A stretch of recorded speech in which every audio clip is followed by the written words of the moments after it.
بسم الله الرحمن الرحيم. اليوم نحن في منزل سعادة الشيخ يسلم بن حيدر التميمي معرض قبيلة بني تميم في دولة الإمارات العربية المتحدة، واليوم إن شاء الله سنكون في وصلة تكريم إلى الشعراء الذين ساهموا في احتفالية اليوم الوطني الرابع والخمسون لدولة الإمارات العربية المتحدة.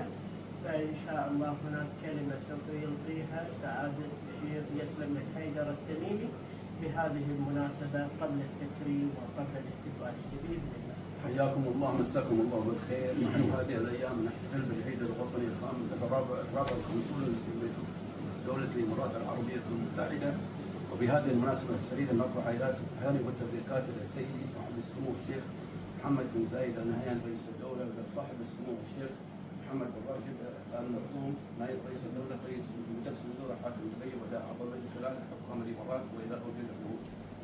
هذه المناسبة طبعا نكرم أبنائنا الشعراء الذين ساهموا في الأعياد الوطنية والاحتفالات الرسمية لقبيلة بني تميم، وسوف نقوم بتكريمهم. جزاهم الله خيرا على الجهود الطيبة التي يقومون بها في كل مناسبة تخص القبيلة. حياكم الله، نحيي الجميع الأخوان اللي حضروا، نشكرهم على حضورهم. طبعا من غير أسماء ولكنهم معروفين طال عمرك الجميع، الأخ راضي، الدكتور، الأخ أبو سعد، جمال العاقي، الاخ خالد الشاعر، اسرائيل، عبد الله قميص. الله يحيي الجميع.